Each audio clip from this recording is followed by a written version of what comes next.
This is Bill Woodward of Seattle Pacific University, and formerly the historian of the National Guard. And back in the 1980s, I interviewed quite a few World War II veterans who were associated with the 41st Infantry Division as part of the 41st Infantry Division Association. And in interviewing them about their World War II experiences, I happened to ask, now, were you in the Guard in the 1930s? Yes, one individual was. And my recollection was he was the one who related the story that whoever gave the order to release the tear gas didn't check the wind, and when the tear gas canisters broke, the tear gas just came up with a stiff wind into the faces of the guard soldiers who had to retreat. And that always, the story stuck with me. I haven't ever seen it documented. So let's call it old soldier lore. That's pretty good. Ancient hearsay. Yeah, right. Pretty much, yeah. But I love the story, right? So you got to tell it. Yeah.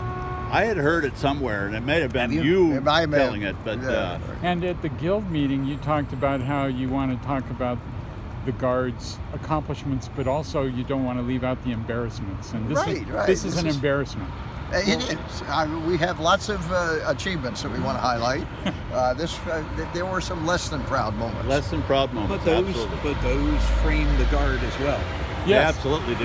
Yeah. Because in later years, when I was coming up as a young officer, they actually taught us to do wind checks before putting out gas or smoke. Yeah. Because you have a purpose for putting it out there, and if you're not cognizant of all that, you can't do what you want it to do. So it was a learning experience. Oh yeah. Yeah. Well, I think all the mistakes we made were probably learning experiences. Although, as we all know, history tends to repeat itself as well. I'm sure that's not the only time we ever had tear gas come back on our soldiers. I'm fairly certain of that. Though I couldn't speak to a specific time. I'm sure it happened again after that. But you try. Go ahead. Follow-on, the corollary to that axiom that we don't learn from history is that we don't learn from history because we're not the one who learned it the first time. Right. Yes. Oh, yeah. And so one of the things that was impressive when in the post-Vietnam War era, from the top, from the Department of the Army, the Secretary of the Army, John Marsh, decreed that there would be an explicit effort to capture history as it happened, so that there could be a feedback loop, and that was created at the same time, so that lessons learned in an incident could be recorded and, as you say, built into training programs. This is a sort of a trivial and sort of obvious thing, but just one more story that was made very acutely important in a long-forgotten little invasion of the island of Grenada to rescue some American med students. You can probably remember it. 1991. Yeah, it was in the 1980s. 88 or 89. 83, 84.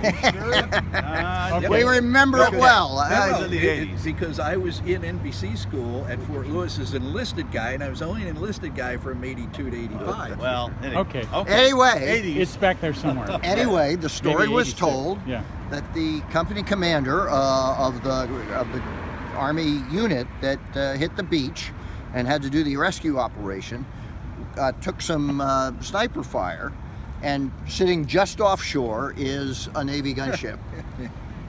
And he had absolutely no way to communicate because the Army and the Navy had different radio systems. Yeah. So he pulled out his credit card, dashed across the street to a convenience store, used his credit card to make a phone call from the public phone to his boss in North Carolina, who called the Pentagon, and I'm giving a short version of the story, who called the Navy Department, who called the commander, who called the ship, and said, would you please put the rounds on this coordinate? And thereafter, when that came through, and I heard the military history people who debriefed this, thereafter, the two services moved toward greater, use the bureaucratic term, interoperability. It's funny that you was should a lesson mention learned. Yeah. It's funny you should mention that. Years later, the young radio operator that worked for that company commander worked for me. That's And he told that story almost exactly, except he was the one with his calling card. Oh, okay. I heard it at the commander. Yeah, well, that's a good one. But I But heard the that's classified how stories briefing go. from the That's how MHD. those Yeah. stories go. Yeah. If you guys have a couple more minutes, I'd like to know, this is a collaboration among the three of you, right? You Absolutely. are three co-authors. Yes.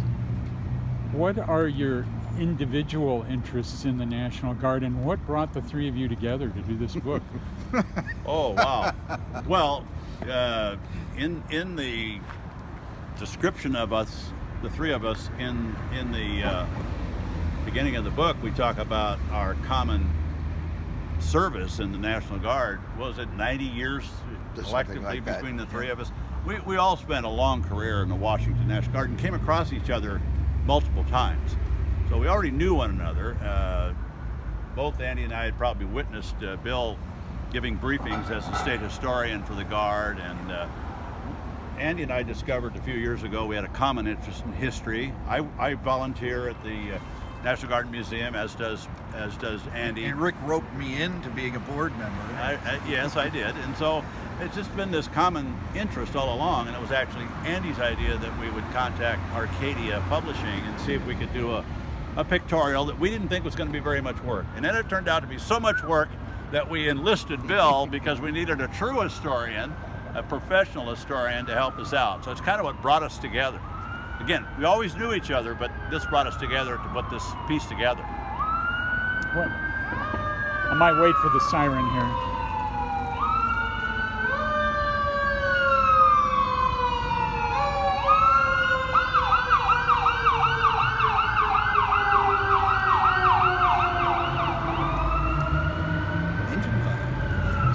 And this was, let me just Yes, go hitchhike ahead. on that.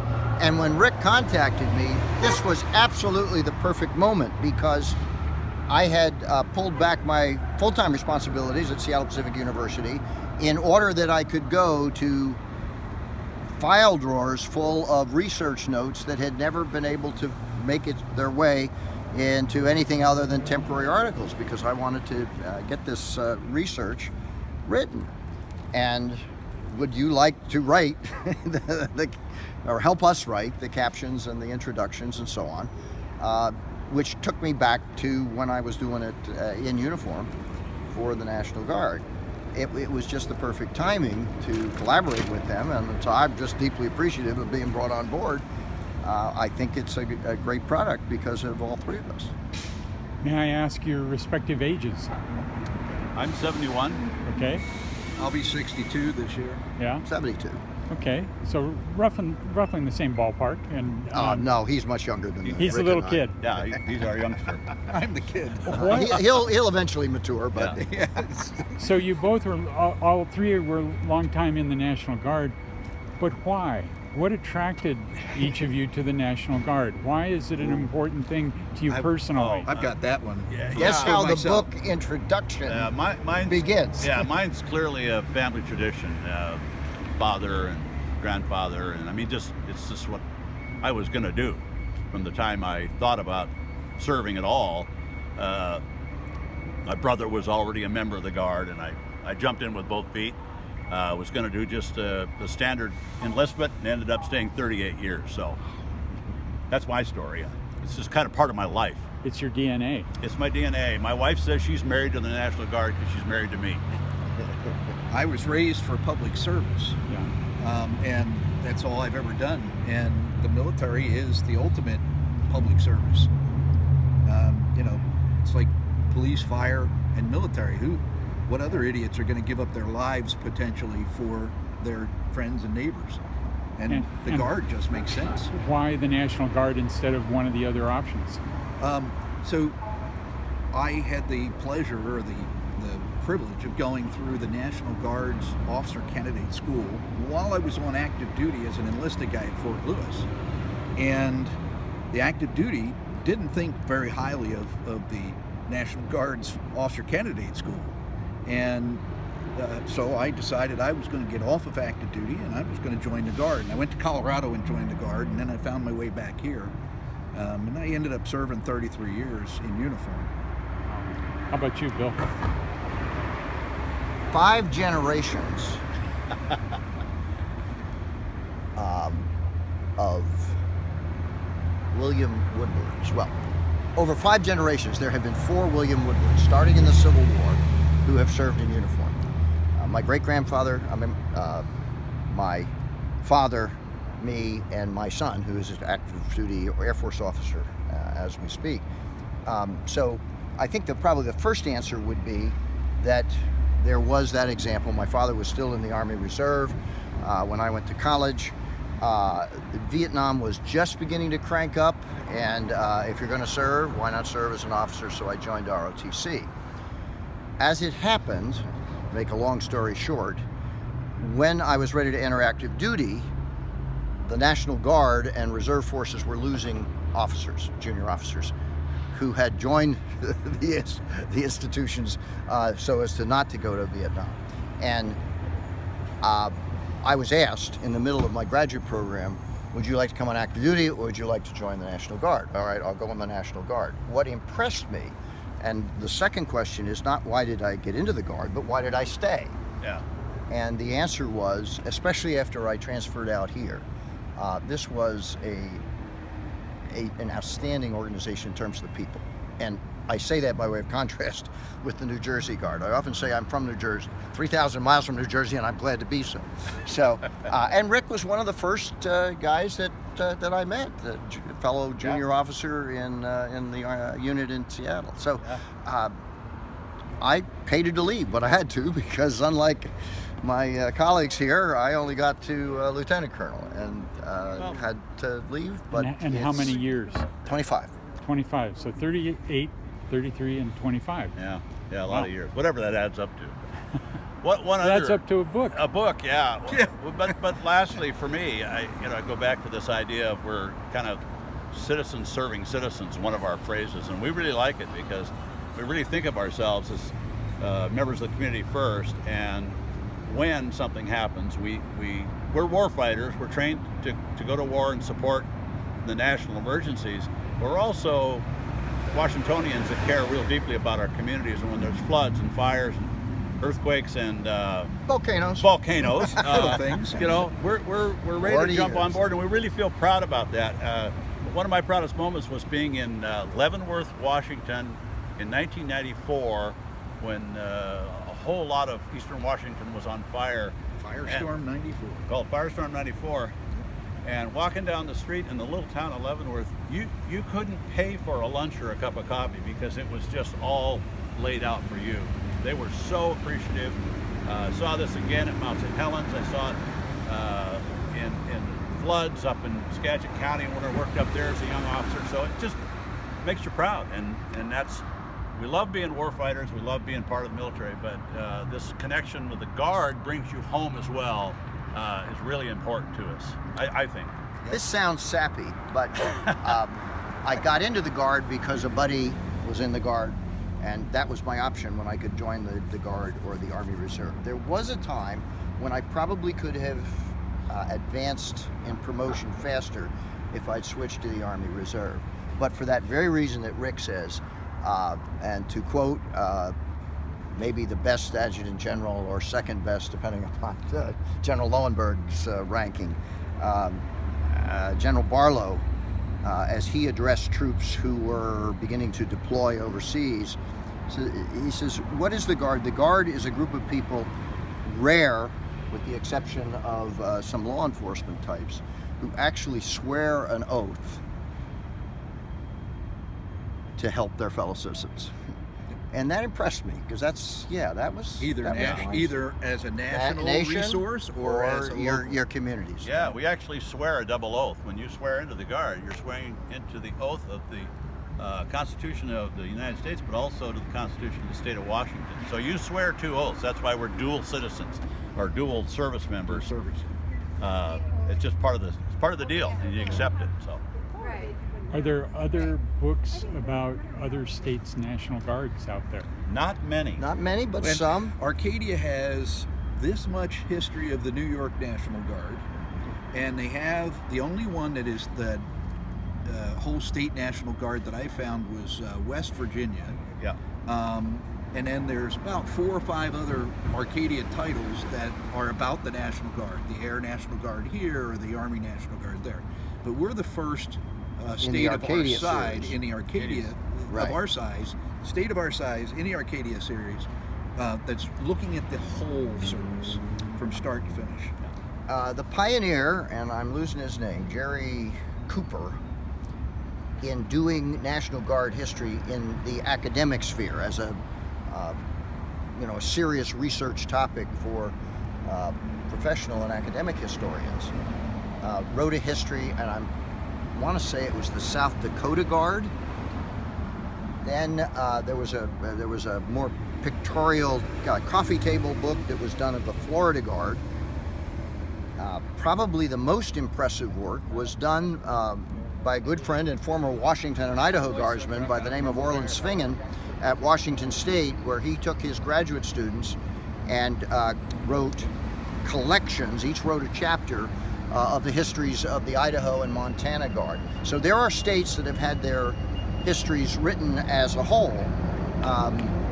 This would be nice if this was a start and we could actually do some longer book-length narratives. You got to find some younger guys, Bill. Yeah, That's for true. Sure. That's true. I don't have any graduate students. Part of that start, though, is Rick has developed a points of contact at all the National Guard historical societies or museums, and I think we, the state National Guard Historical Society, is probably going to ship out books to them. Oh yeah. To kind of do a little public shaming.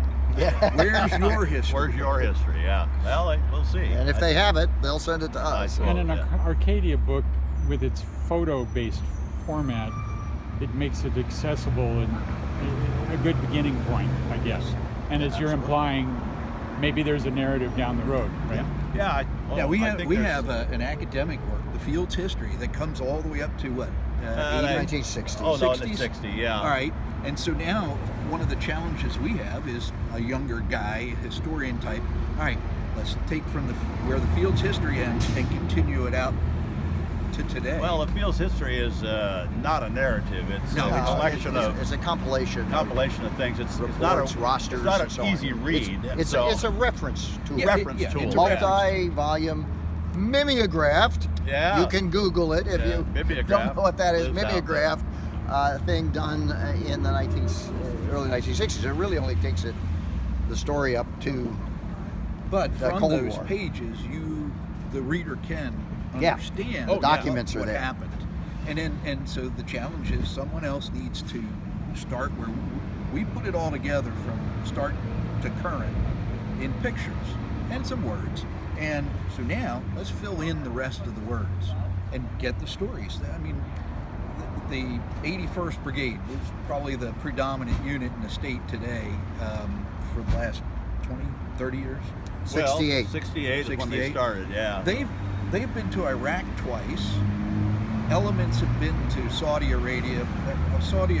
There's an element, the cavalry troop or the cavalry squadron just left for Jordan for a year in Jordan. Yeah. So they're all over the world. And so there's some rich history that still hasn't been captured yet, or has been captured by this guy or that guy or somebody else. And yeah, we need some younger blood to help us pull it all together. The story continues. It's not ending at all. So, absolutely. I have to ask, has any of the three of you participated in service in the Guard that required tear gas?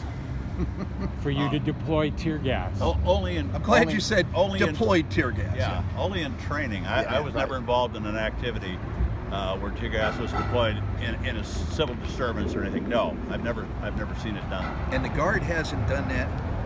I mean, the last time the Guard was out for a civil disturbance was WTO, and the Guard did not deploy tear gas during that. The police did. The police did. Yeah. The Guard but did the not. Guard did Yeah, not. Right. There has been an evolution. I think the Kent State incident Yeah, in 1970 was a key hinge point.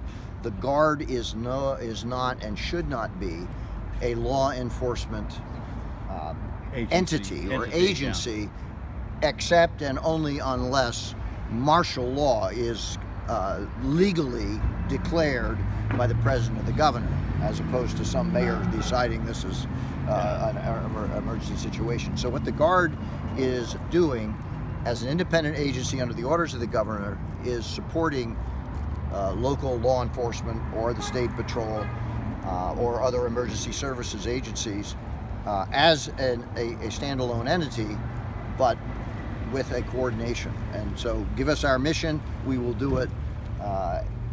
That's beginning, I think, to change a little bit in training Guard soldiers as firefighters, but that's a little bit different than a civil disturbance environment. Well, and yes, two sessions or 3 sessions ago, the Guard finally got money to do preemptive training For firefighting. For firefighting. for wildland firefighting. Yeah. That's the first time that they've been able to do preemptive training. It's always training right in the moment that they're needed. Well, now that delays them 4 or 5 days. Now, if they do the preemptive training, like back in 90s. my early days and their days, was we used to do preemptive civil disturbance training. Yeah, we stomped on the street with batons and practiced, although rarely ever called out. A few minor incidents, But that was a training requirement. That was a training requirement. In fact, the federal government paid for that through the states to have that training as a backup force.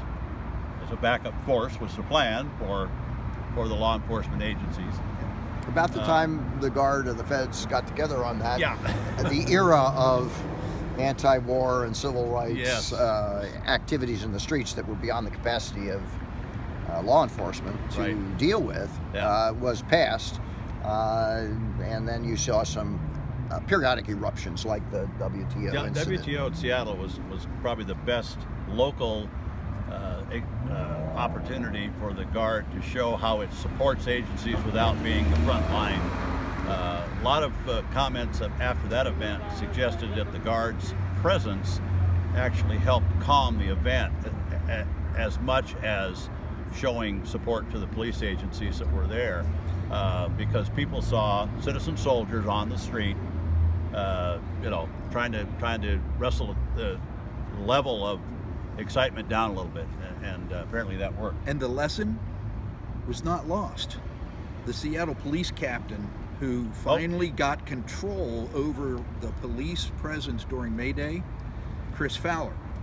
He just retired a year ago as the assistant chief of police for Seattle, but he was a Guard member and just retired about a year and a half ago as brigadier general in the Guard. Yeah. And so he brought a lot of those lessons Sure did, absolutely. to the police force, along with the dozen or so other Seattle PD officers who are Guard officers. Yeah, that's another kind of neat connection of the Guard with members that belong to all walks of life. We have doctors, lawyers, police, and elected officials that are also Guard members, and so it works both ways. They bring that expertise and understanding of the reserve component of the Guard to their full-time positions, and vice versa. They come back with, I'm a police officer, I'm a doctor, I'm a lawyer, I'm a historian, and they bring those back and forth. And that's another great thing about the Guard in particular, is that community connection to where we live and where we work and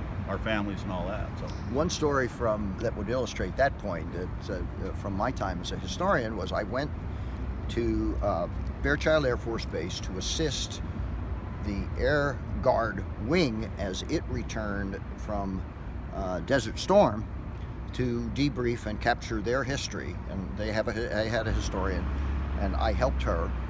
And one of the things that those Guard pilots, mechanics, ground crew were very proud of, they went to the desert, and there they were integrated into Air Force Reserve and regular Air Force activities. Well, they were refueling fighter pilots from the active Air Force, and here was From the Marines and from the Navy? from the Navy, but here was a captain, an Air Force Academy graduate. He had 6 years in pilot training and active duty missions and so on, and flying the refueler was a United Airlines pilot who'd been flying for 13 to 30 years, and was doing it every day. Yeah. And actually had more frequent flying assignments as a civilian pilot than this Air Force officer did within the constraints of a budget for training missions. The Guard had the same thing with the mechanics and the navigators. They were the ones who were the more experienced and older pilots and mechanics and technicians in Desert Storm. They came back very proud of that. And they also said, and our aircraft were better maintained. I think that's been proven across the board in all of the different branches of the Guard, Air and Army, that truck drivers and tank drivers, and now you don't drive tanks in the civilian world, but the experience that you get with heavy equipment and so forth. And again, going back to the professions, doctors, lawyers, if they're doing it in the Guard, and then they're bringing that experience, that extra experience, in their civilian lives, it usually does give them a leg up.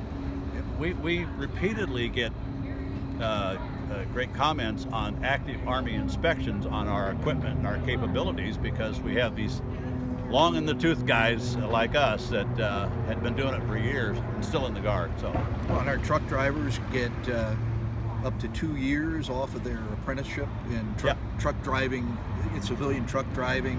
The doctors and nurses get accreditation, experience, professional. This is turning into an advertisement for the National Guard. We're sorry. No, that's all right. You guys are passionate.